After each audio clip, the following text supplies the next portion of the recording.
नमस्कार, आप देख रहे हैं एनडीटीवी दुनिया। मैं हूं नगमा। आज हमारी लीड स्टोरी है जस्टिन ट्रूडो से जुड़ी हुई। कनाडा के प्रधानमंत्री जस्टिन ट्रूडो किस तरह से भस्मासुर साबित हो रहे हैं, कैसे उन्होंने अपना ही नुकसान किया है, देखेंगे इसके ऊपर एक रिपोर्ट। लेकिन इसके साथ साथ खबर दूसरे जगहों से भी। दक्षिण कोरिया के राष्ट्रपति के घर के सामने कब तक रहेगा इसी तरह का जमघट? क्या हो रहा है वहां पर? और भारत की तरह इंडोनेशिया के स्कूलों में भी मिलने लगा है अब मिड डे मील। इसके साथ साथ लंदन की खबर। लंदन की 1000 साल पुरानी मार्केट को अब क्यों किया जा रहा है बंद? और दुबई ने कैसे मनाया है नया साल, किस अंदाज में किया गया है नए साल का स्वागत, सामने आई हैं तस्वीरें।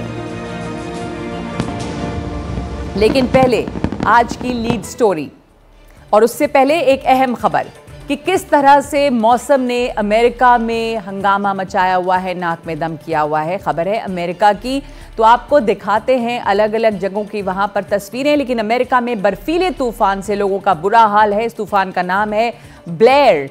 मौसम वैज्ञानिकों के मुताबिक इस एक्सट्रीम मौसम की वजह है पोलर वॉर्टेक्स, यानी कि ध्रुवीय भंवर, बर्फीली हवा का भंवर जो आर्कटिक के चारों ओर चक्कर लगा रहा है।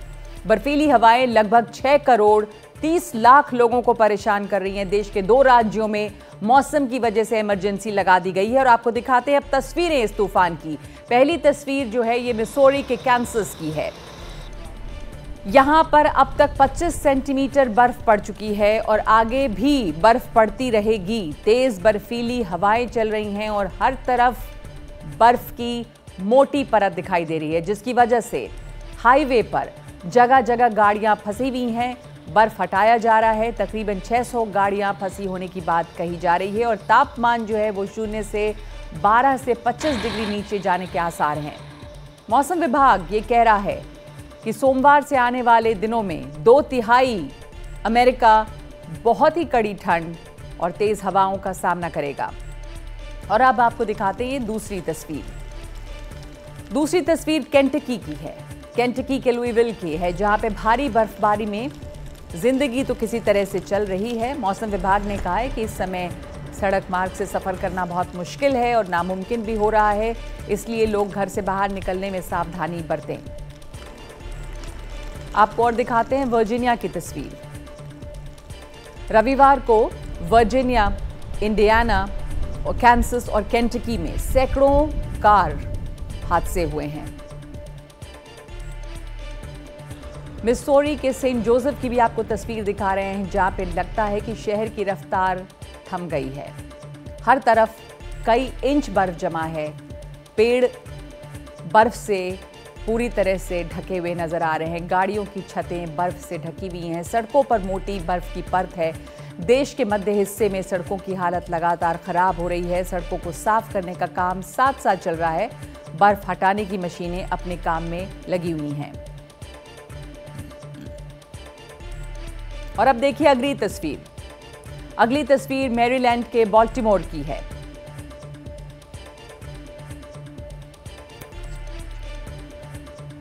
दूसरी तस्वीर मैरीलैंड के बाल्टीमोर की है। यहां भी हाल बहुत ही खराब है। सुबह से ही बर्फबारी हो रही है। बर्फीला तूफान आने का खतरा लगातार बढ़ता जा रहा है और इस तरह की सर्दी में लोगों का बाहर निकलना आसान नहीं है। गाड़ियों पर भी कई सेंटीमीटर जमा बर्फ नजर आ रही है।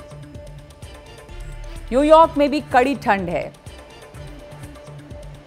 न्यूयॉर्क के कई इलाकों में लगातार बर्फबारी से ज्यादातर जगहों पर सन्नाटा दिखाई दे रहा है।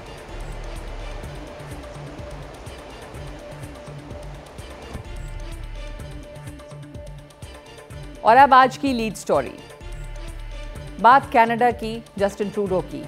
हालांकि बीते कुछ महीनों में जस्टिन ट्रूडो की अपने देश में लोकप्रियता लगातार घटती गई है। हाल ही में लेकिन ट्रंप ने इस आग में और घी डाल दिया है, जब उन्होंने कनाडा पर और ज़्यादा टैरिफ लगाने की बात कह दी। इससे ट्रूडो की घरेलू मुसीबत बढ़ गई और साथ साथ खालिस्तानी आतंकी हरदीप निज्जर को लेकर भारत के साथ ट्रूडो का टकराव घरेलू समस्याएं जैसे कि बढ़ती महंगाई और इमिग्रेशन की समस्या ने ट्रूडो के पास इस्तीफे के अलावा कोई रास्ता नहीं छोड़ा। भारत के साथ टक्कर लेकर तो ट्रूडो ने खुद अपने पैर पर कुल्हाड़ी मार ली, अपनी पार्टी और विपक्ष दोनों से ही घिर गए।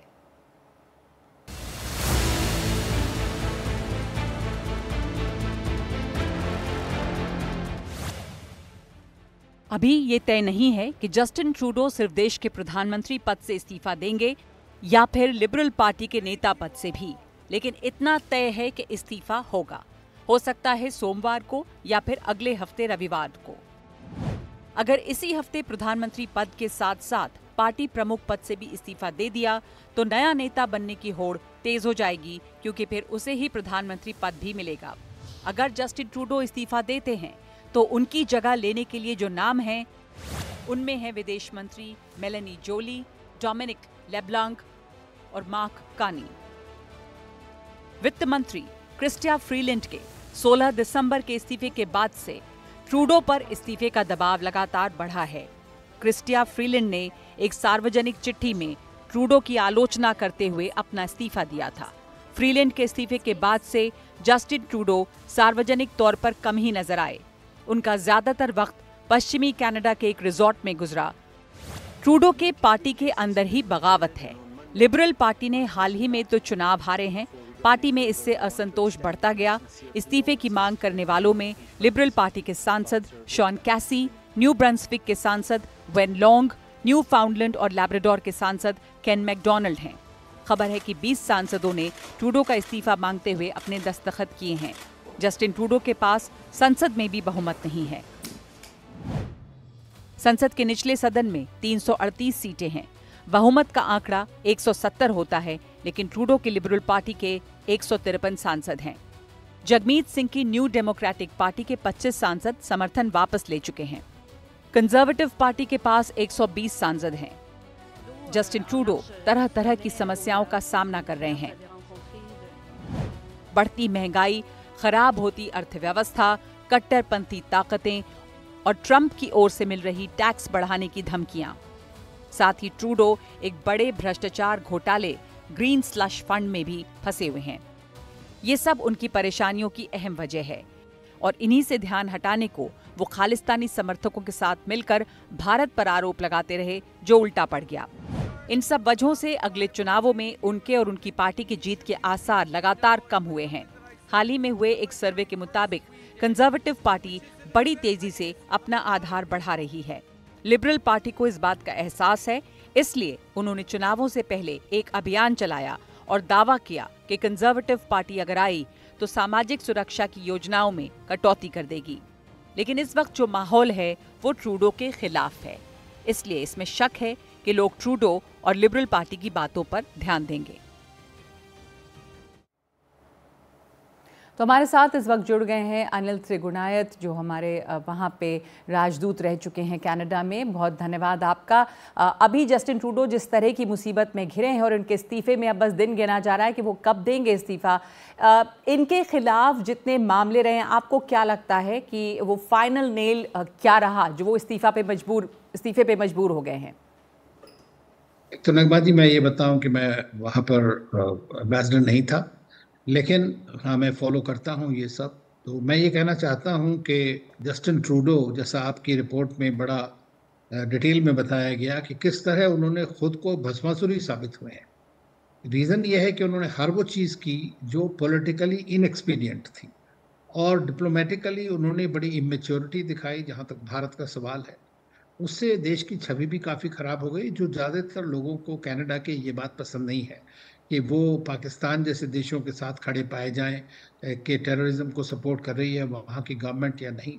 इसके चलते उनको बहुत बड़ा नुकसान हुआ। दूसरी चीज़ ये है, बाकी भारतीय जो हैं वो भी भारत ओरिजिन के लोग वहाँ पर रहते हैं। आपने देखा कि कई बार उन्होंने बार बार उनको चिट्ठियाँ लिखी और एक के बाद एक जो जस्टिन ट्रूडो के जो भी स्टेप्स रहे हैं, जो स्टेटमेंट्स रहे हैं, वो इतनी बचकाना बातें हुई कि उससे वहाँ के जितने भी लीडर्स हैं और जितने भी सांसद हैं, उनकी पार्टी के लोग, उन सबको ये लगा कि ये हमें हरवा देंगे इस बार। और तो इसीलिए जो आप देख रहे हैं इस वक्त, उनकी जो फाइनेंस मिनिस्टर फ्रीलैंड ने रिजाइन किया, अब वो सोच रही हैं कि शायद वो एक लीडर बन सकती हैं इस वक्त में, क्योंकि उन्होंने राइट टाइम पे किया है। तो उसके अलावा दूसरे 2-3 जी कई ऑप्शंस और हैं, उस पर भी आऊंगी। मैं आपसे सिर्फ एक बात समझना चाहती हूँ, यहाँ पे एक ये भी कहा जा रहा है कि उन्होंने जो एलिगेशंस लगाए भारत के खिलाफ, क्या वो एलिगेशंस, वो आरोप ने स्टेज सेट किया फॉर हिज डाउनफॉल? क्योंकि उसे लेकर भी बहुत ज़्यादा एक नाराज़गी रही उनके पार्टी के अंदर में भी, वहाँ विपक्ष से भी आवाज़ उठे इस बारे को लेकर। देखिए, वो उनका जो एक मेरे ख्याल से कैलकुलेशन ये था कि किसी तरह से ये जो जगमीत सिंह की पार्टी है और जो सिख वहाँ पर हैं वो काफ़ी इन्फ्लुएंशियल हैं और वो सब उनको पूरी तरह सपोर्ट करते रहेंगे। जी और ये एनडीपी पार्टी के ही सपोर्ट से उनकी सरकार अब तक चल रही थी। लेकिन हमने देखा है कि जगमीत सिंह ने भी वापस ले लिया उनसे सपोर्ट और कहा है कि अब वो नेक्स्ट पार्लियामेंट सेशन जब 27 जनवरी को अगर होगा तो और उसमें वो उसकी गवर्नमेंट के खिलाफ वो शुरू करेंगे। तो नेचुरली है कि इन सब चीजों और से भारत के साथ तो रिश्ते बहुत खराब हुए ट्रूडो के कार्यकाल के दौरान। ट्रूडो की एग्जिट से एक रीसेटिंग ऑफ बायलैटरल रिलेशंस की भी उम्मीद की जा सकती है भारत के साथ। बिल्कुल। आई मीन देखिए, हर देश में भारत जो आज की डेट में है, जिस तरह भारत आगे बढ़ा है प्रधानमंत्री मोदी के नेतृत्व में, कहिए जितना भारत का नाम आज है, चाहे G7 हो, चाहे G20 हो, चाहे बड़े बड़े जितने भी पेडिस्टल्स हैं, हर जगह भारत पाया जाता है। भारत जो कंसल्ट करते हैं लोग, भारत की बात सुनी जाती है। ऐसे में कनाडा जैसे देश ने जो जिस तरह का भारत के ऊपर इल्जाम लगाया और जिस तरह की बात को आगे बढ़ाया, मैं समझता हूं कि वो उनके लिए खूब घातक साबित हुई है। तो भारत के साथ दूसरे जो भी गवर्नमेंट आएगी उसको अपने देश के लिए सोचेगी, लेकिन उसके देश के लिए जब सोचेगी तो उसे लगेगा कि भारत के साथ अच्छे रिश्ते रखने में उनको कितना बड़ा लाभ है। और अभी तो मैं समझता हूँ थोड़ा बहुत जी अभी आगे क्या, जो आपने कुछ नामों की बात की ट्रूडो के जाने के बाद में, लिबरल पार्टी का भविष्य और आगे कौन से नाम हैं जिन पर काफी उम्मीद की जा रही है कि यही होंगे अगले लीडर? देखिए, अभी तक तो ये भी नहीं है कि ट्रूडो वाकई में रिजाइन करेंगे या नहीं करेंगे, या पार्टी पद से रिजाइन देंगे, या खाली प्राइम मिनिस्टरशिप से रिजाइन देंगे, या किस तरह से वो हो सकता है। क्योंकि कई सारे चीजें हैं जो उनको फोर्स भी कर सकती हैं। कुछ ऐसा भी है कि प्रोरोग कर सकते हैं पार्लियामेंट को, तो थोड़ा टाइम और मिल सकता है उनको। तो ये डिपेंड करता है कि उनकी इस वक्त मेंटल स्टेट क्या है। लेकिन वो डेफिनेटली काफी प्रेशर में है अपनी पार्टी से। अब ये दो चीज हो सकती है, या तो कोई इंटरिम प्राइम मिनिस्टर बनाए इनको, अगर ये हटते हैं तो वो इंटरिम प्राइम मिनिस्टर जो है वो एक ऐसा पोजीशन आ सकती है कि वो इलेक्शन हो जाए यहाँ पे और कंट्री के, और आपका प्राइम मिनिस्टर का लीडर का चुनाव ही ना हो। तो वो सिचुएशन आज तक नहीं हुई है, लेकिन उसके होने के चांसेस है। तो लेकिन मुझे लगता है कि उनके जो फाइनेंस मिनिस्टर हैं उनको वो चाहते हैं कि किस तरह से वो बन जाए। तो एक बहुत बड़ा लेकिन सवाल अभी वहाँ पे है कनाडा की पॉलिटिक्स को लेकर, और ट्रूडो कब इस्तीफा देंगे इसका दिन गिना जा रहा है कि कब वो इस्तीफा देंगे, लेकिन ये लगभग तय लग रहा है कि वो इस्तीफा देंगे। धन्यवाद आपका हमारे साथ जुड़ने के लिए। आगे बढ़ते हैं दूसरी खबरों की तरफ। इलॉन मस्क की बात। इलॉन मस्क का ब्रिटेन की राजनीति में दखल लगातार बढ़ा है। वो right wing reform UK party को समर्थन देकर खबरों में रहे हैं। अब उन्होंने प्रधानमंत्री कीयर स्टारमर का इस्तीफा मांगा है। मामला यह है कि बड़े पैमाने पर सालों तक चले बच्चों के बलात्कार और यौन शोषण के खिलाफ आवाजें फिर से उठ रही हैं, जिस पर इलॉन मस्क ने भी लगातार अपने सोशल मीडिया पोस्ट में जिक्र किया है। इसमें शामिल है पाकिस्तानी ग्रूमिंग गैंग। आरोप है कि कीयर स्टारमर ने दोषियों के साथ नरमी बरती है। अब इलॉन मस्क किंग चार्ल्स से संसद भंग करने की भी मांग कर रहे हैं। इलॉन मस्क ने यूके में एक नया राजनीतिक तूफान खड़ा कर दिया है। यूके के प्रधानमंत्री कीयर स्टारमर पर हमला बोला है। कीयर स्टारमर इस मामले से कैसे जुड़े हैं, आइए देखते हैं। ये 2008 से 2013 का मामला है, जब कीयर स्टारमर पब्लिक प्रोसिक्यूशन के डायरेक्टर थे। स्टारमर ने रेप गैंग्स के खिलाफ कार्रवाई नहीं की। रेप गैंग्स ने कम उम्र की लड़कियों के साथ लगातार बलात्कार किया, उनके साथ यौन शोषण किया, लेकिन उनके खिलाफ कोई कानूनी कार्रवाई नहीं हुई।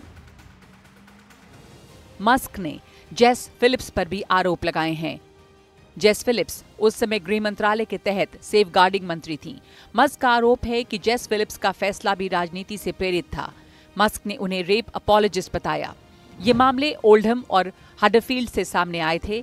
यहाँ एक बड़ी पाकिस्तानी आबादी है।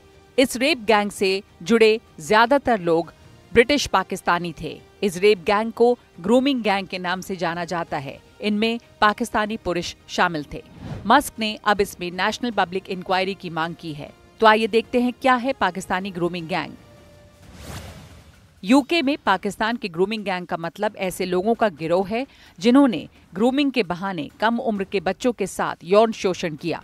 इस गिरोह ने पहले कई तरीकों से बच्चों का भरोसा जीता, कभी तोहफे देकर, कभी धमकी देकर, कभी उनसे रिश्ता जोड़कर और फिर उनका भरोसा जीतने के बाद उनके साथ यौन शोषण किया। आंकड़ों के मुताबिक ये अपराध 2011 से 2014 तक चले।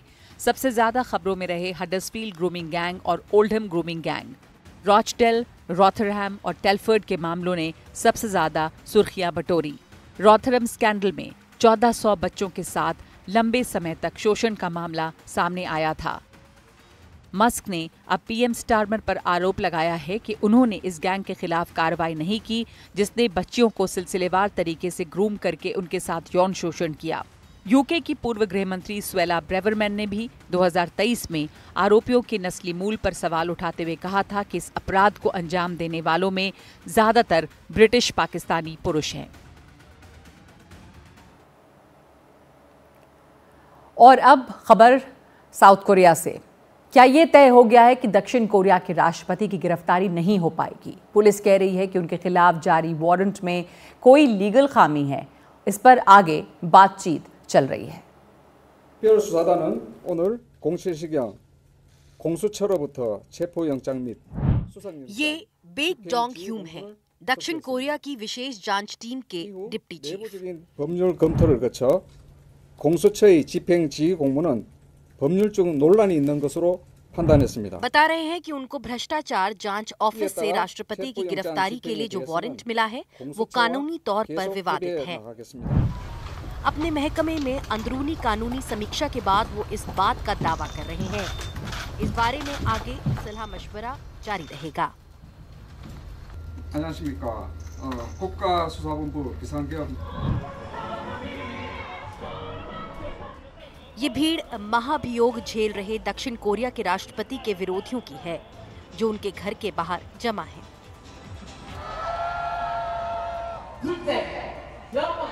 करप्शन के मामले में राष्ट्रपति की गिरफ्तारी की भ्रष्टाचार विरोधी एजेंसी की कोशिश नाकाम होने के बाद इन लोगों की नारेबाजी और तेज हो गई।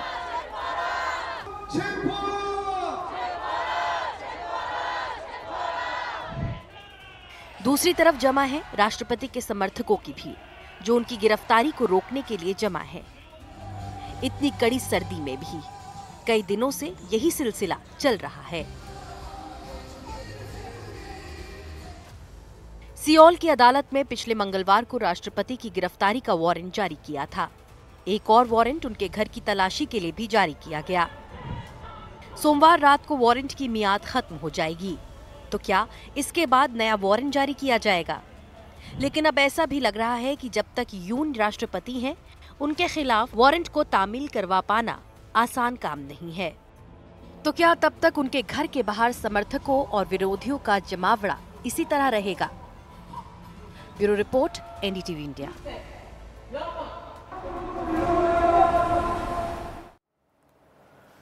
और चीन से चला एक और नया वायरस दुनिया को परेशान कर रहा है, लेकिन क्या चीन खुद उससे परेशान है या क्या परेशान होने की ज़रूरत है? क्या चीन लापरवाही बरत रहा है और दुनिया के सामने ऐसा दिखा रहा है जैसे कोई खतरा नहीं? देखिए ये रिपोर्ट।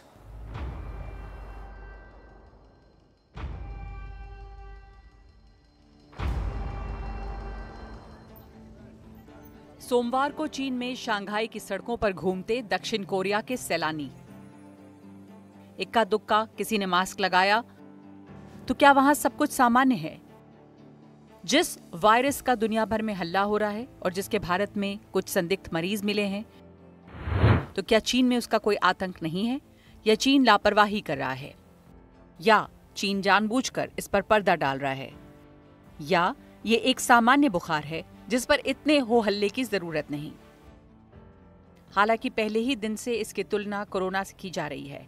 कहा जा रहा है कि दोनों के ही लक्षण तकरीबन एक जैसे हैं, दोनों से ही सभी उम्र के लोगों को संक्रमण का खतरा है, इसके संक्रमित शख्स से फैलने का खतरा है, संक्रमित सतह को छूने से भी दोनों फैलते हैं और दोनों में ही सर्दियों में संक्रमण का ज्यादा खतरा है। लेकिन दूसरी तरफ ये भी बात सामने आ रही है कि ये कोई नया वायरस नहीं।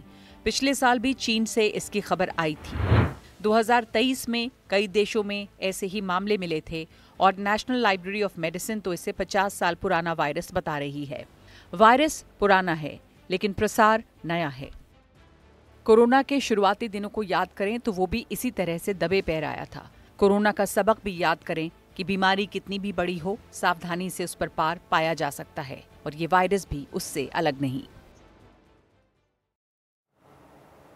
तो चीन से चले इस नए वायरस पर और ज़्यादा जानकारी आपको मिलेगी 9 बजे हमारे कार्यक्रम खबरों की खबर में। लेकिन अब आगे आपको दिखा रहे हैं खबरें दुनिया के कोने कोने से। इंडोनेशिया की नई सरकार ने बच्चों और गर्भवती महिलाओं को कुपोषण से बचाने के लिए मुफ्त भोजन की योजना शुरू की है, ठीक उसी तरह जैसे भारत में मिड डे मील होता है।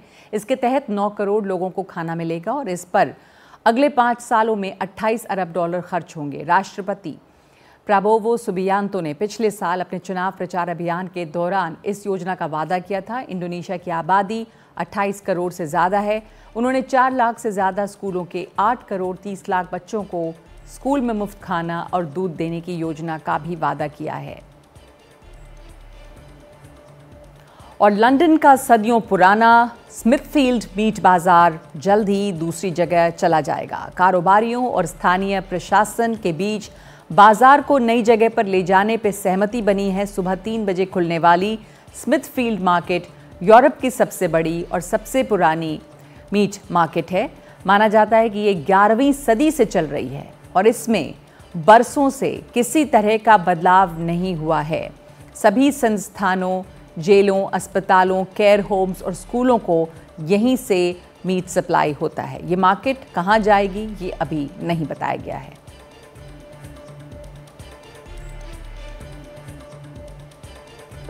और अब आज का वीडियो, दुबई की तस्वीर। दुबई में नए साल का स्वागत किस तरह से किया गया आपको दिखाते हैं। 2025 को बहुत ही अलग अंदाज में वेलकम किया गया। इस मौके पर जमा भारी भीड़ ने ड्रोन शो और आतिशबाजी का खूब मजा लिया। इस मौके पर शहर में जगह जगह रोशनी की गई, लेकिन सबसे अलग तरह की रोशनी थी बुर्ज खलीफा पर।